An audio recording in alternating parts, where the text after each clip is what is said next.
सभी साथियों को जय श्री परशुराम। हर हर महादेव। भारत माता की जय। वंदे मातरम। दोस्तों, कल एक वीडियो डाला था मैंने भीमा कोरेगांव को लेकर, और उस वीडियो को लेकर काफ़ी मेरे ही दलित भाइयों की भयंकर तरीके से सुलग गई। तरह तरह के कमेंट्स, भर भर के टोकरी, भर भर के गालियां, अपने संस्कारों का एक अद्भुत परिचय इनके द्वारा मेरे पेज पर दिया गया। कई लोगों ने बिना सिर पैर की बातें की। मेरा उन लोगों को एक ही जवाब है, बेटा बाबा साहब ने कहा पढ़ो, लेकिन मुझे लगता है कि बाबा साहब को उसके आगे भी कुछ कहना चाहिए कि पढ़ो और समझो। बाबा साहब पढ़ना तो कह गए, लेकिन उन्हें नहीं पता था जिन लोगों को वो पढ़ने के लिए कह रहे हैं उन्हें वो समझना कहना भूल गए। पढ़ तो लिए, लेकिन समझदारी में कहीं ना कहीं कमी रह गई। मानता हूं पढ़ने से व्यक्ति ज्ञानी हो सकता है, लेकिन कल जिस प्रकार से आप लोगों ने मेरे पेज पर आकर मुझे गालियां दी, उससे इतना तय हो गया कि संस्कारी नहीं हो सकता। मात्र पढ़ने से व्यक्ति संस्कारी नहीं हो सकता। नारी सम्मान की बात करते हो, किसी व्यक्ति को आप लोग मां बहन की गाली देते हो। एक प्रश्न था, प्रश्न का जवाब दिया जाना चाहिए था। मैंने पूरे वीडियो में एंग्लो इंडियन युद्ध का जिक्र किया था, जो 1 जनवरी 1818 को समाप्त हुआ था। अब उसकी पूरी डॉक्यूमेंट्री, जिसमें इनके द्वारा जो झूठ कहा जाता है, उसकी पूरी डॉक्यूमेंट्री मेरे पास है, और मैं तथ्यात्मक इस चीज का जवाब दूंगा। लेकिन उससे पहले आप सबसे निवेदन रहेगा, वीडियो को अधिकतम शेयर करें। यह वीडियो उन सभी दलित भाइयों के लिए है जिन्हें सत्यता की खोज रहती है और जो सच जानना चाहते हैं, सच को समझना चाहते हैं। तो जितने भी मेरे भाई लाइव जुड़ रहे हैं, सभी वीडियो को अधिकतम शेयर करें। इसमें मैं अपने तथ्यों के साथ बातें रखूंगा, और तथ्य अगर झुटला सकते हो तो मेरे पेज पर आके आप लोग उल्टा सीधा बोलने का प्रयास करें। जो भी बात करेंगे तथ्यों के आधार पर करेंगे, बिना तथ्यों के कुछ नहीं करूंगा। मैंने पूरे वीडियो में एंग्लो इंडियन युद्ध का जिक्र किया था, जिसे एक समझदार व्यक्ति अगर चाहता तो स्वयं पढ़ता, समझता कि एंग्लो इंडियन युद्ध क्या था और ये जो भीमा कोरेगांव की असली कहानी है ये है क्या। तो असली कहानी और इनकी नकली कहानी में हम लोग एक बहुत ही जानकारी पूर्ण ये वीडियो होने वाला है। आप सबसे निवेदन रहेगा, एक तरफ से शेयर करें, ताकि बार बार मुझे इस प्रकार के वीडियो बनाने की जरूरत ना पड़े, और कुछ बातें जो क्लियर होनी चाहिए वो आज ही क्लियर हो जाए। तो देखिए, सबसे पहले कुछ प्रश्न बनते हैं। वो प्रश्न मैंने अपने इस पेज पे डाले हैं। आपसे भी निवेदन रहेगा, सबसे पहले तो ये जो डॉक्यूमेंट्री मेरे पास है एंग्लो इंडियन युद्ध की, और जिसकी जानकारी मेरे पास है, ये लोग कहते हैं कि ये जातीय युद्ध था। चूंकि नाम से ही हमें पता चलता है कि ये एंग्लो इंडियन युद्ध था, भारतीय और अंग्रेजों के मध्य होने वाला युद्ध था। ये जो युद्ध हुआ था ये भारतीय और अंग्रेजों के मध्य हुआ था, न कि दलित और ब्राह्मणों के बीच हुआ था। दूसरा, इनके आरोप हैं कि युद्ध मात्र महारों और पेशवाओं, ब्राह्मणों के मध्य हुआ था, जबकि आप देखेंगे कि इन प्रपत्रों को जब आप ढूंढेंगे, ये जो एंग्लो इंडियन और भीमा कोरेगांव का युद्ध और इसका इतिहास के बारे में अगर हम लोग पढ़ते हैं, तब हम लोग उसमें पढ़ते हैं कि ये युद्ध मात्र महारों और पेशवाओं के मध्य नहीं हुआ था। इसमें गुट थे, इसमें सेनाएं थी, इसमें अंग्रेजों की तरफ भी गुट थे और पेशवाओं की तरफ भी गुट थे। अंग्रेजों की तरफ से जो गुट थे उसके बारे में भी मैं चर्चा करूंगा, लेकिन जो पेशवाओं की तरफ से गुट थे वो थे अरब, गोसाई और मराठा शामिल थे इस पूरे युद्ध में। मात्र पेशवा नहीं थे, इसमें पेशवाओं के साथ अरब की सेना की टुकड़ी थी, गोसाई की सेना की टुकड़ी थी और मराठाओं की सेना की टुकड़ी भी थी। आप एंग्लो इंडियन युद्ध सर्च कीजिए, सारी जानकारी ऑनलाइन है, प्रपत्र इसका ऑनलाइन है, पूरे युद्ध का ब्यौरा इसके अंदर ऑनलाइन है।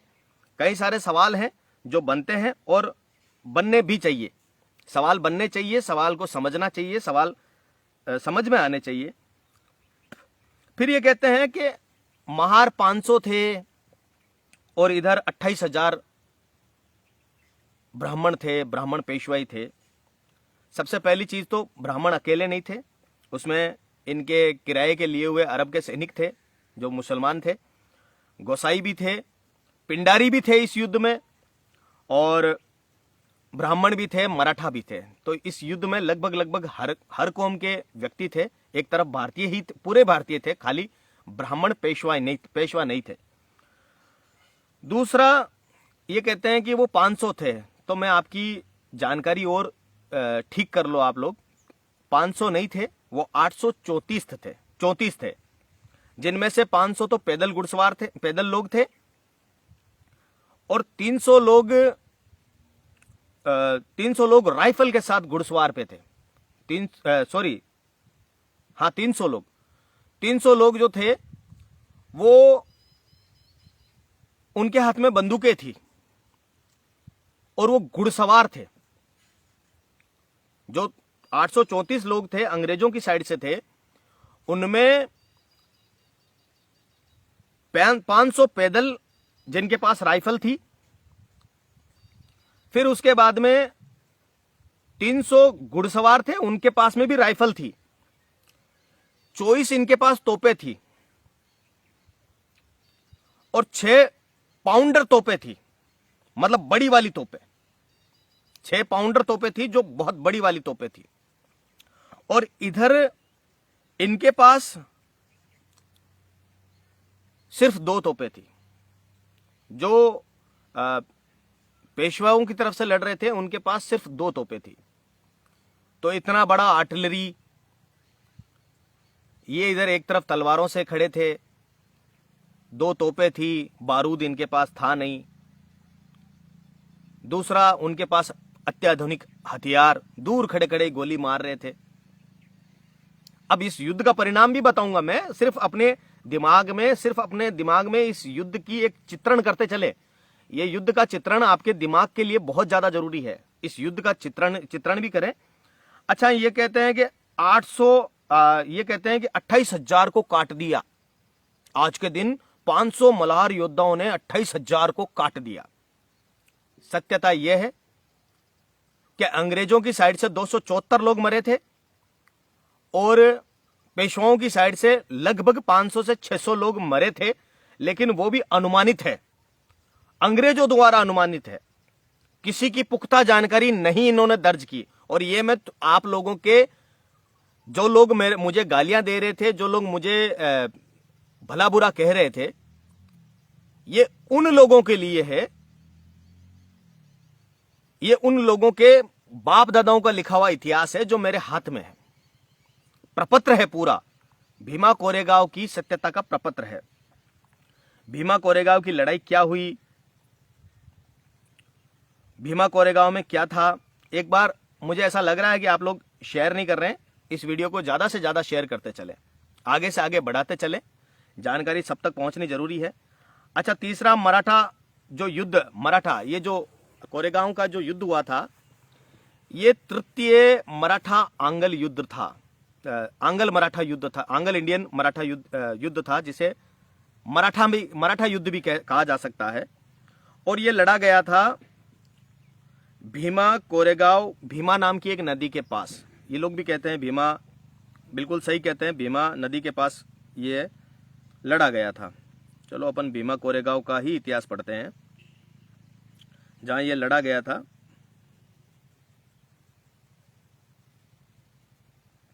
शेयर करते चले, आगे बढ़ाते चले, ताकि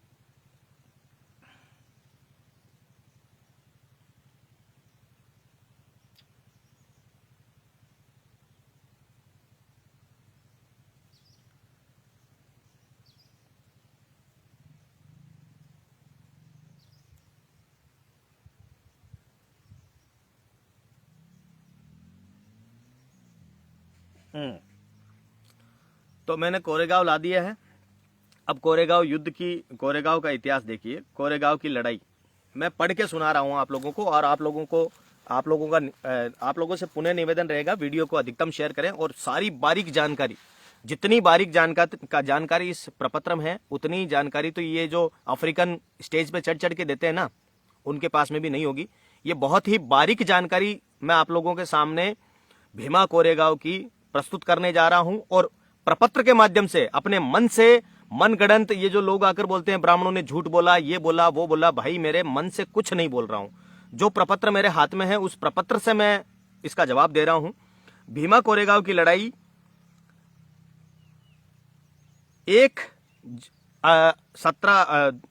1817 से 1818 1 जनवरी के बीच लड़ी गई थी। ब्रिटिश ईस्ट इंडिया कंपनी और पेशवा गुट मराठा संघ पर कोरेगांव भीम पर। कोरेगांव गांव का नाम है और भीम वहां नदी पड़ती है, इसीलिए भीमा कोरेगांव के नाम से जाना जाता है। 1 जनवरी 1818 को यह युद्ध लड़ा गया था। तारीख इसमें ऐड है।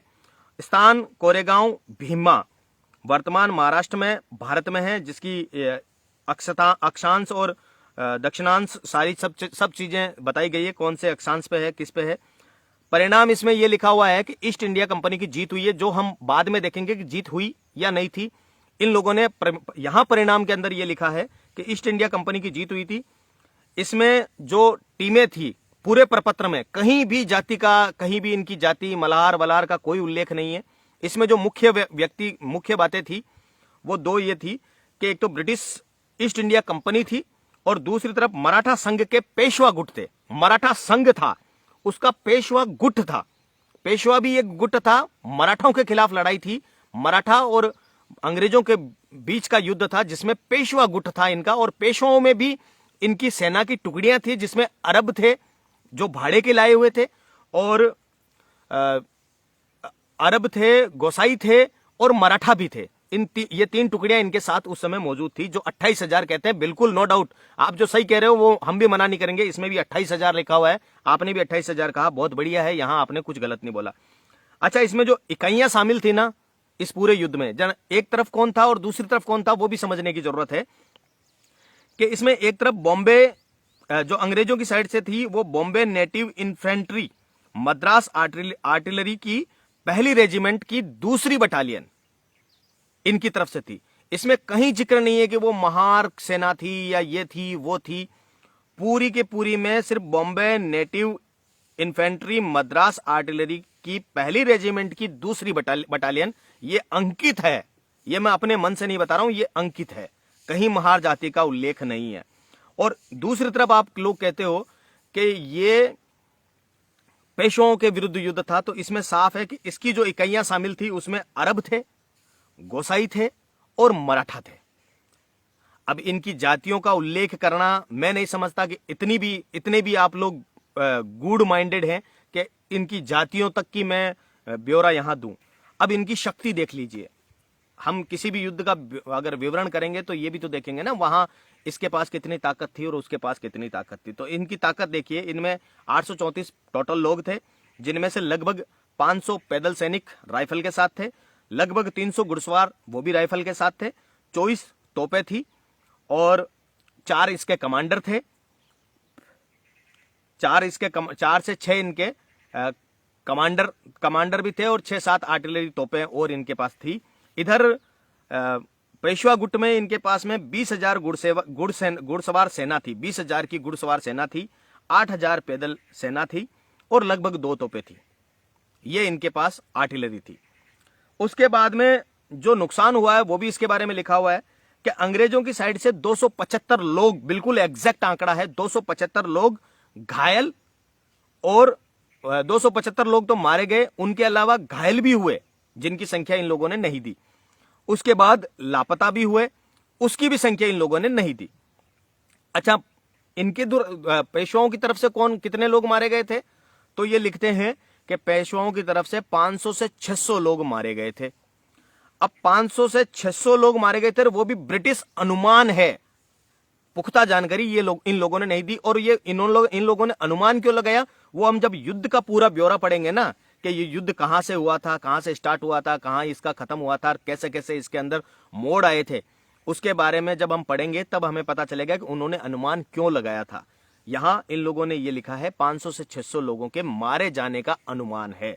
जबकि अनुमान क्यों लगाया था ये हम आगे जैसे जैसे युद्ध में बढ़ेंगे, युद्ध वीडियो भी लंबी होगी और आप लोगों से थोड़ा पेशेंस रखने की भी उम्मीद करूंगा। थोड़ा पेशेंस रखें, लोगों को जोड़ते चलें, आगे से आगे बताते चलें, क्योंकि मुझे ये लगता है कि ये जो वीडियो है सत्यापन पे है तो ये ज्यादा बढ़ नहीं पाएगा। तो अब इसका युद्ध जो है पृष्ठभूमि, पहले इसकी पृष्ठभूमि पूरी बांध लेते हैं। 1800 के दशक तक मराठों का प्रमुख घटक होने के साथ एक ढीला महासंघ में आयोजित किए गए पेशवा की पुणे, सिंधिया की ग्वालियर, होलकर की इंदौर, गायकवाड़ के बड़ौदा और भोसले की नागपुर। अंग्रेजों ने इन गुटों के साथ शांति संधियों पर हस्ताक्षर किए और अपनी राजधानियों में निवास स्थापित किए। अंग्रेजों ने पेशवा और गायकवाड़ के बीच राजस्व साझाकरण विवाद में हस्तक्षेप किया और 13 जून 1817 को कंपनी ने पेशवा बाजीराव द्वितीय को गायकवाड़ के राजस्व पर दावों को त्यागने और अंग्रेजों को बड़े पैमाने पर क्षेत्र को सौंपने के लिए एक समझौते पर हस्ताक्षर करने के लिए मजबूर किया। पुणे की इस संधि ने औपचारिक रूप से अन्य मराठा प्रमुखों पर पेशवा की नाम मात्र की आधिपत्य को समाप्त कर दिया। इस प्रकार आधिकारिक तौर पर मराठा संघ को समाप्त कर दिया गया। इसके तुरंत बाद पेशवा ने पुणे में ब्रिटिश रेजिडेंसी को जला दिया, लेकिन 5 नवंबर 1817 को पुणे के पास खड़की की लड़ाई में हार गए। ये पृष्ठभूमि, मतलब ये पहले की पृष्ठभूमि है, ये तीसरा युद्ध नहीं हो रहा है। मतलब कुछ इनके पास विवाद हुआ था। जो ग्वालियर का गायकवाड़ का जो लिया जाता था, मराठा जो गायकवाड़ से इनका टैक्स वहां पहुंचता था मराठा सल्तनत में, महाराष्ट्र में, तो ये लोग बीच में मध्यस्थता कर रहे थे, अंग्रेज उसका आधिपत्य छीनना चाहते थे। मतलब वो एक मराठा, गायकवाड़ जो था वो भी एक मराठा संघ का ही अंश था और ये लोग आपस में एक दूसरे से टैक्स वगैरह लेते थे।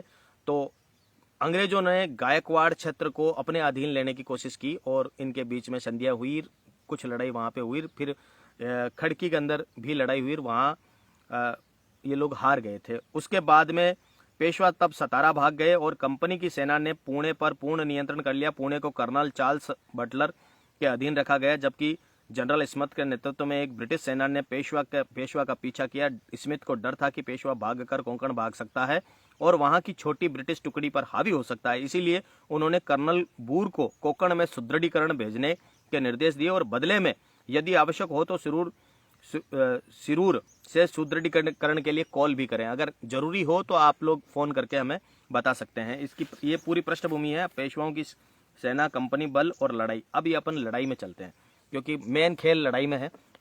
लड़ाई बताएगी कि कौन जीता कौन हारा और किसका पलड़ा किस पे भारी।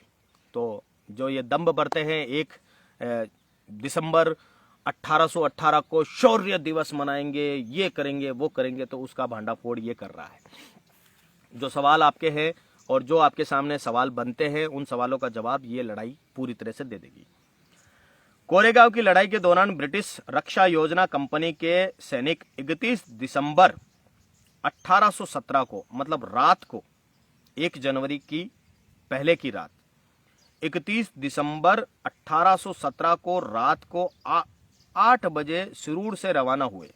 सिरूर ज्यादा दूर नहीं पड़ता है कोरेगांव से, सिरूर से रवाना हुए। पूरी रात मार्च करने और 25 मील की दूरी तय करने के बाद वे तलेगांव धामधेरे के पीछे उच्च भूमि पर पहुंच गए। पूरा युद्ध का ब्यौरा दे रहा हूं मैं, पूरा युद्ध बता रहा हूं। वीडियो को अधिकतम शेयर करते चलें ताकि मेरे जो नादान पढ़े लिखे और ना समझ मेरे भाई हैं, दलित भाई हैं, जो गालियां देते हैं, उनको पूरे युद्ध का ब्यौरा पता चल जाए। युद्ध शुरू हुआ था रात को 31 दिसंबर 1818 को रात को युद्ध शुरू हुआ था। इन लोगों ने सिरूर से 25 मील की पैदल यात्रा या फिर यात्रा करके ये लोग कहां पहुंचे थे? तलेगांव धामगेरे के उच्च भूमि पर पहुंच गए। वहां से उन्होंने पेशवा की सेना को भीमा नदी के उस पार देखा। ये जो भीमा नदी है ना, ये भीमा जो शब्द है कोरेगांव के पास, भीमा एक नदी का नाम है। भीमा की उस छोर पर, मतलब कोरेगांव की साइड में उन लोगों ने देखा। कोरेगांव में अपनी एक 5000 मजबूत पैदल सन जो पेशवा के अड्डे से थोड़ा आगे थी, उसे ब्रिटिश सेना की उपस्थिति के बारे में सूचित करने के लिए पीछे हट गई। इस बीच स्टांटन ने नदी पार करने के बजाय कोरेगांव में अपनी सेना तैनात कर दी। अब हुआ ये था, जो युद्ध का ब्यौरा यहां बताया जा रहा अंग्रेजों द्वारा, जो अंग्रेजों ने खुद ने उस युद्ध के समय ये चीज घटना लिखी है, वो ये लोग ये कह रहे हैं कि 5000 पेशवाओं की सेना जो आगे चल रही थी, हमें देखकर वो जब उन्हें वापस सूचित करने गए, पेशवाओं को बताने गए कि अंग्रेजी सेना आ चुकी है, उस समय तक हमने भीमा नदी पार नहीं की, उल्टा कोरेगांव पर आधिपत्य कर लिया और वहां अपनी सेना तैनात कर दी। उन्होंने अपनी बंदूकों के लिए एक मजबूत स्थिति हासिल कर ली। बंदूकें एकदम सही जगह पे, सटीक जगह पे तब तक वो लगा चुके थे। उनमें से एक को भीमा नदी के एक दृष्टिकोण की रक्षा के लिए और दूसरे को सिरूर से सड़क की रक्षा के लिए तैनात कर दिया। एक को तो उन्होंने समझ गए होंगे कि भीमा नदी सिरूर से सड़क की रक्षा के लिए, मतलब एक एक दल बना के उन्होंने अपनी पूरा सेटअप कर लिया था कि जहां से भी ये पेशवा आएंगे सीधा उड़ेंगे। दोपहर तक अरबों ने गांव के बाहरी इलाके के एक मंदिर में, अब देखिए यहां युद्ध अभी तक ब्राह्मण पेशवा नहीं घुस रहा है, अरबों ने गांव के बाहरी इलाके में एक मंदिर पर अधिकार कर लिया। ये पढ़ने वाली चीजें हैं, आप पढ़ेंगे तो समझ में आएगा। मंदिरों में से एक को लेफ्टिनेंट और सहायक सर्जन वायले के नेतृत्व वाली एक पार्टी ने वापस ले लिया। लड़ाई हुई मंदिर पे, पहले अरबों ने कब्जा किया, उसके बाद में फिर लड़ाई हुई, लड़ाई होकर फिर अंग्रेजों ने कब्जा किया उस मंदिर पर। अरबों ने नदी की रक्षा करने वाली एकमात्र बंदूक पर भी कब्जा कर लिया और उनके अधिकारी लेफ्टिनेंट चिलोस्म सहित 11 बंदूकधारियों को मार डाला। पहली बार ये हुआ है, जो फर्स्ट इसका अट्रैक्शन और फर्स्ट इसका जो रिजल्ट सामने आया है वो ये आया है कि अरबों की सेना ने, जो इनकी बंदूकों की सेना थी, जो बंदूक लेकर खड़े थे, और वहां एक लेफ्टिनेंट था जिसका नाम चिलोस्म नाम का एक लेफ्टिनेंट था। उस लेफ्टिनेंट के साथ साथ इन्होंने 11 बंदूकधारियों को मार दिया और बंदूकें कब्जे में ले ली। उसके प्यास और भूख से प्रेरित कंपनी के कुछ बंदूकधारियों ने आत्मसमर्पण करने का सुझाव दिया। अब जो इनकी बहादुरी है वो देखिए आप, इन्होंने खुद अपनी किताब में लिखा है कि भूख और प्यास से तड़पते हुए अंग्रेजों के जो पैदल सैनिक थे, इन्होंने साफ लिखा है, देखो यहां,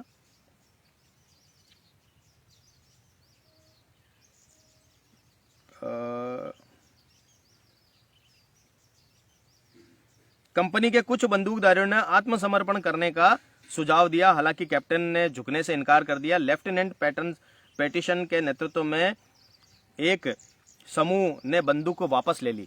मतलब इन्होंने ये इतने भूखे प्यासे थे उस समय कि इन्होंने आत्मसमर्पण का सुझाव दिया, लेकिन हुआ ये कि आत्मसमर्पण कर नहीं पाए, आत्मसमर्पण हो नहीं पाया, मना कर दिया इन्होंने कि मैं आत्मसमर्पण नहीं करूंगा। और उसके बाद में जो बंदूकें इनसे छीनी गई थी उसे भी इन्होंने सफलतापूर्वक वापस ले लिया। हालांकि कप्तान बंदूकें तो वापस ले ली, लेकिन लेफ्टिनेंट चिलोस्म का सिर कटा हुआ पाया था। इन्होंने जो चिलोस्म जिनको मारा था ना अरबों ने, उसका कटा हुआ सिर इन लोगों ने देख लिया था। मतलब ये तय हो गया था कि 11 वो और ये एक व्यक्ति ऑन रिकॉर्ड मर चुके हैं। कैप्टन स्टांटन ने घोषणा की कि ये उन लोगों का भाग्य होगा जो दुश्मन के हाथों में पड़ जाते हैं। मतलब उन्होंने, इतना भयंकर युद्ध था कि खुद अंग्रेजों का जो कैप्टन था उसने ये घोषणा कर दी कि भाई ये उसका भाग्य होगा जो दुश्मन के हाथों पड़ेगा, क्योंकि जिस प्रकार से इसकी गर्दन उड़ाई गई है, रोंगटे खड़े हो गए थे उनके। तब इन्हीं का लेफ्टिनेंट ये बात कहता है कि भाई उसका ही भाग्य होगा ये, अगर कोई दुश्मन के हाथों पड़ गया तो बर्बरता से मरोगे। तो हाथ में पड़ना नहीं है, अपने आप को डिफेंस करना है, अपने को बचते हुए हमें लड़ाई करनी है। उन्होंने प्रोत्साहित किया, इससे बंदूकधारियों को लड़ने के लिए प्रोत्साहित हुए। कंपनी के सैनिकों ने सफलतापूर्वक गांव की रक्षा की। पेशवा की सेना ने गोलीबारी बंद कर दी और रात 9 बजे तक गांव छोड़ दिया। अब ये कोरेगांव की लड़ाई है।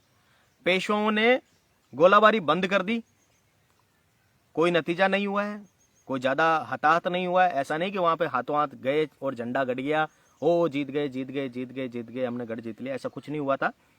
पेशवा की सेना ने अपने मन से गोलीबारी बंद कर दी और रात 9 बजे तक गांव छोड़ दिया, जो जनरल जोसेफ स्मिथ के तहत ब्रिटिश सैनिकों के पास आने के डर से प्रेरित था। उनके अनुसार कि ब्रिटिश सेना पास में आ गई है, वो खुद कह रहे हैं कि उन्होंने गोलाबारी बंद कर दी और गांव छोड़ दिया। उनके अनुसार यह है कि ब्रिटिश सेना पास में आ गई है और उससे के भय से उन लोगों ने गांव को छोड़ दिया, ये उसका कहना है और वही लिख रहा है ये चीज।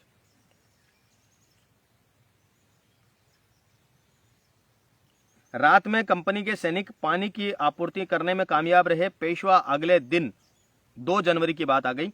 पेशवा अगले दिन कोरेगांव के पास रहा, लेकिन उसने दूसरा हमला नहीं किया। कैप्टन स्टांटन, जिन्हें जनरल स्मिथ की प्रकृति की जानकारी नहीं थी, मतलब इसमें एक और मर गया कैप्टन स्टांटन, वो भी मारा गया था।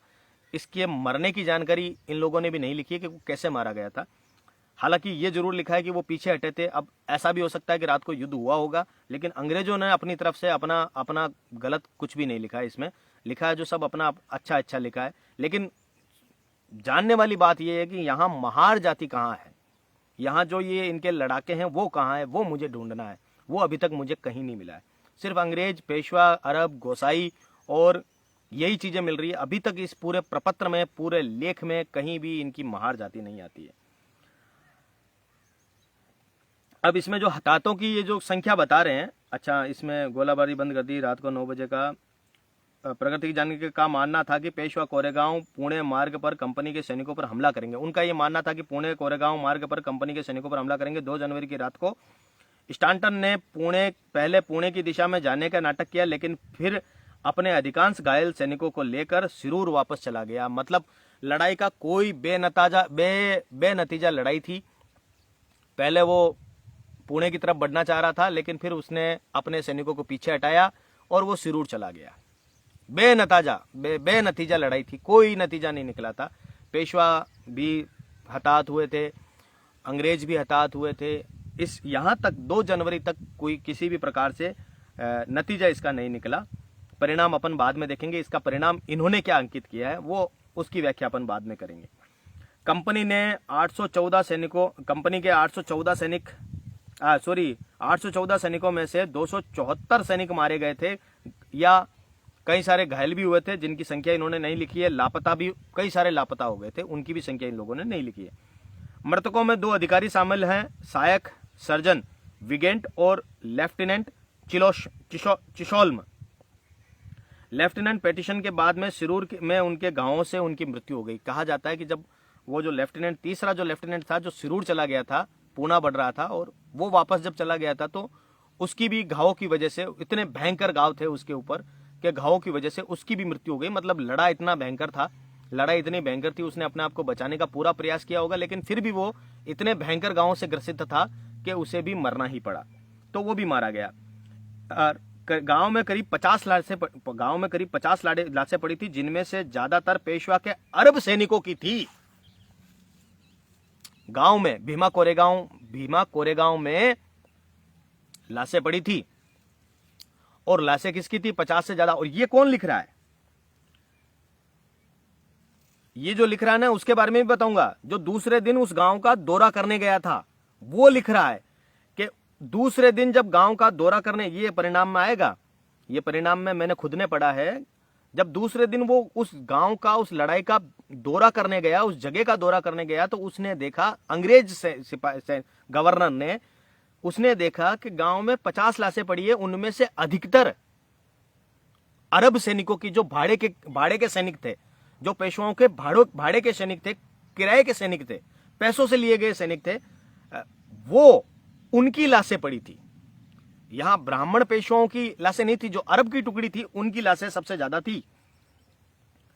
6 लाशें गांव के बाहर पड़ी थी। इसके अलावा 50 देसी सिपाहियों की और 11 यूरोपीय सैनिकों और कंपनी बलों से संबंधित 2 मृत अधिकारियों की उथली कब्रें थी। शरीर उथड़ा फुथड़ा पड़ा था। 2 अधिकारी मारे गए थे, 50 देसी सिपाही मारे गए थे। देसी सिपाही इनके 50 ही मारे गए थे। 11 यूरोपीय सैनिक, जो अंग्रेजों के यूरोपीय सैनिक थे, वो भी मारे गए थे। अब परिणाम देखिए, परिणाम क्या होता है। जब एल्फिंस्टन ने युद्ध के मैदान का दौरा, ये उसका है, जो अंग्रेज सैनिक वहां युद्ध होने के बाद में 3 जनवरी के आसपास ये वहां पहुंचा था। 1 जनवरी को युद्ध हुआ था। 2 जनवरी पेशवाओं की सेना वहां खड़ी थी।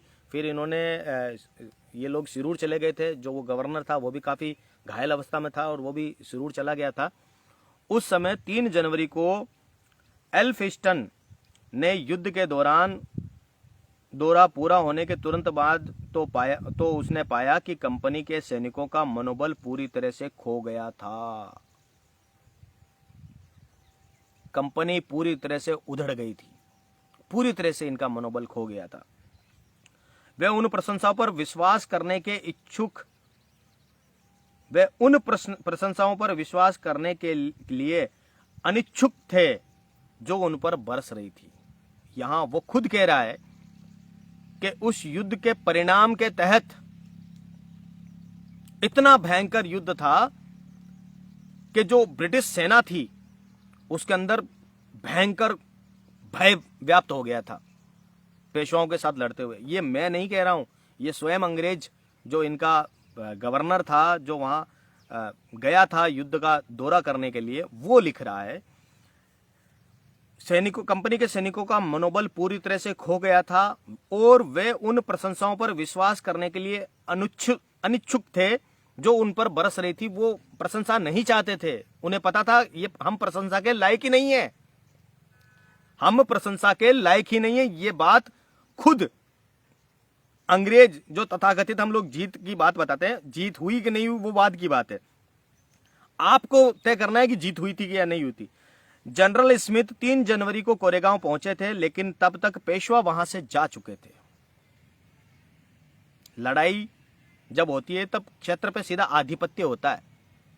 वहां से सिरूर जो गए थे ना, वो अंग्रेज थे, पेशवा वहीं थे और वो उन पेशवाओं से मिलने के लिए आया था, लेकिन तब तक पेशवा वहां से जा चुके थे, वहां पेशवा नहीं थे। इसका मतलब यह है कि लड़ाई के समय पेशवा वहां, उसको यही सूचना मिली थी कि पेशवा अभी भी वहीं होंगे, लेकिन ये लिख रहा है कि पेशवा वहां से जा चुके थे। मतलब इतना भयंकर युद्ध नहीं था कि दोनों में ऐसा टकराव हो कि लोग इधर उधर भाग रहे हो। अब पेशवा वहां से जा चुके 3 जनवरी को, लेकिन जब तक पेशवा वहां से जा चुके थे, जनरल पृथ्वीजर के नेतृत्व में एक कंपनी बल ने पेशवा का पीछा किया, जिसने मैसूर भागने की कोशिश की। इस बीच जनरल स्मिथ ने प्रताप सिंह की राजधानी सतारा पर कब्जा कर लिया। स्मिथ ने 19 फरवरी 1818 को अष्टून में एक युद्ध में पेशवा को रोका। इस कार्रवाई में बापूजी गोखले मारे गए। पेशवा तब खानदेश भाग गए, जबकि उनके जागीरदारों ने कंपनी की आधिपत्य स्वीकार कर लिया। एक निराश पेशवा ने 2 जून 1818 को जैन मेलकम से मुलाकात की और पेंशन और बिठूर में निवास के बदले अपने शाही दावों को आत्मसमर्पण कर दिया। त्र्यंबकजी डेंगल को नासिक के पास पकड़ लिया गया और उन्हें चुनार किले में कैद कर लिया गया। कोरेगांव की लड़ाई में उनकी बहादुरी के पुरस्कार के रूप में बॉम्बे नेटिव इन्फेंट्री की पहली रेजिमेंट की 2री बटालियन को ग्रेनेडियर्स बनाया गया। उनकी रेजिमेंट को बॉम्बे नेटिव इन्फेंट्री की पहली ग्रेनेडियर रेजिमेंट के रूप में जाना लगा। पूना में ब्रिटिश निवासियों की दी गई आधिकारिक रिपोर्ट सैनिकों की वीरता और स्थायी धैर्य, अनुशासित निडरता और उनके कार्यों के समर्पित साहस और सराहनीय निरंतरता को याद करती है। कैप्टन को गवर्नर बनाया गया, उसके बाद में उसे अपना पद दिया गया। ये तो देखो बाद की बातें हैं। अब इसमें देखो दो चार बातें जो समझदारी वाली है कि पहली बात, मेरे नादान दलित भाई हैं जो ये कहते हैं कि महार जाति की जो सेनापति थे वो वहाँ गए थे, उन्होंने जात पात के लिए इस चीज़ को मना कर दिया। तो ये समझो आप भी, वो लोग पेशवा कभी जात पात में थे? पेशवा तो धर्म भी नहीं मानते थे यार। वो तुम सैनिकों, यहाँ आप जिस जात पात की बात कर रहे हो, यहाँ सोच के देखो कि कम से कम इतनी बुद्धि तो अपने अंदर होनी चाहिए कि आप बात कर रहे हो जात पात मानने की। यहाँ तो अरबी सैनिक थे, मुसलमान उनके साथ थे, गोसाई उनके साथ थे, मराठा उनके साथ थे। अगर तुम्हारे ये 500 सैनिक वहां जाते ना, तो कौन मूर्ख होगा जो अपने बढ़ती हुई सेना को रोकेगा? आप कहते हो छुआछूत कर रहे थे, वो घुसने नहीं दे रहे थे, वो हमें साथ नहीं लेने दे रहे थे। कौन मूर्ख होगा जो वहां जाने से रुकेगा? कौन ऐसा व्यक्ति होगा जो अपनी सेना की बढ़ोतरी को रोकेगा? वो लड़ाई करना चाह रहे थे। वहां उनके युद्ध की जब भूमि आती है ना, कहते हैं ना, युद्ध और प्रेम और जंग में सब कुछ जायज है। तो यार अगर इतने ब्राह्मण थे, गुणवान थे, बलिष्ठ थे, योद्धा थे, इतनी छोटी सी बात क्या उनको समझ में नहीं आई होगी? अगर वो मान लो कुछ कर भी रहे होंगे, अगर वो छुआछूत कर भी रहे होंगे, मैं चलो आपकी ही बात मान लेते हैं कि हम वो छुआछूत कर रहे होंगे, तो अगर वो छुआछूत कर भी रहे होंगे तो भी क्या इतनी छोटी सी बात उन्हें पता नहीं है कि जंग और प्रेम में सब कुछ जायज है? जंग लड़ने की कला उनमें नहीं थी क्या? सोचो यार, समझो। दूसरा, ये लोग ये कहते हैं कि महार जाति ने 28,000 लोगों को मार दिया, काट दिया। इस युद्ध में लगभग मार्च तक पेशवा हारे नहीं थे। कहीं भी इनकी हार का जिक्र कहीं नहीं है।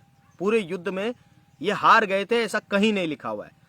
कुछ बातें इन लोगों ने, अंग्रेजों ने अपनी तरफ से जोड़ के बहादुरी के हिसाब से, चूंकि अब वो क्षेत्र इनका खाली हो चुका था, हो सकता है कि इनके पास हथियार कम पड़ गए हो, हताहत हो गए हो, राशन की कमी पड़ गई हो।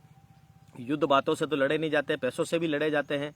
इनकी आर्थिक रूप से कमजोर पड़ गए हों और उसके बाद इनको भागना पड़ा हो, खाना बदोश फिरना पड़ा हो। अंग्रेजों के पास आर्टिलरी मजबूत थी, सेना मजबूत थी, और कुछ हमारे लोग भी जो थे गद्दार थे, जिनके ऊपर विश्वास नहीं किया जा सकता था। तो वो परिस्थिति थी। अंग्रेजों ने भारत पे राज किया है, इस बात को मना नहीं किया जा सकता। और उन्होंने जो राज किया था, फूट डालो राज करो की नीति के तहत ही उन्होंने राज किया था। तो इन चीजों को हम लोग झुटला जरूर नहीं सकते, लेकिन सच को दबा भी नहीं सकते। और जिन लोगों को अभी भी लगता है कि मैंने वीडियो गलत बनाई थी, अभी भी आप लोगों के पास खुला न्योता है, आप भी इस प्रपत्र को चेक कर सकते हैं। जो प्रपत्र मैंने आपको पढ़ के सुनाया है, पूरा युद्ध का ब्यौरा, मराठा अंगल युद्ध, तीसरा मराठा अंगल युद्ध जो कोरेगांव की भूमि पर लड़ा गया था, उसका पूरा विवरण खुद एक अंग्रेज ने अपनी ही डॉक्यूमेंट्री में डाला है। और ये डॉक्यूमेंटेड जो रिजर्व है, जो चीज़ है, मैंने आपको डॉक्यूमेंटेड बताई है। मैंने अपने मन से किसी भी व्यक्ति की खिलाफत या किसी भी व्यक्ति को झूठ बताने का प्रयास नहीं किया है। अब रही बात मुझे गाली देने वालों की, तो देखिए, जिनके जैसे संस्कार होते हैं वो वैसा ही कृत्य करते हैं। आप लोगों को जानकारी अगर अच्छी लगी हो तो इस जानकारी को अपने सभी दलित भाइयों तक और अपने सभी ब्राह्मण भाइयों तक भी पहुंचाए। भीमा कोरेगांव युद्ध का कोई परिणाम नहीं आया था, लेकिन हाँ, बाद में कुछ जातिवादी नेताओं द्वारा भीमा कोरेगांव में एक मनगढ़ंत कहानी गढ़ के 500 मलाड़ों को खड़ा करके, ताकि जातीय द्वेष फैलाया जा सके, सनातन संस्कृति को तोड़ा जा सके, धर्म को आघात पहुंचाया जा सके, तो उन्होंने वहां एक स्तंभ बना दिया। स्तंभ भी बहुत लेट बना था, उसी समय स्तंभ नहीं बना था, लगभग 1884-85 के लगभग वहां स्तंभ बना था। उसका भी जिक्र शायद इसमें दिया होगा, दिया है इन लोगों ने, 100% दिया है।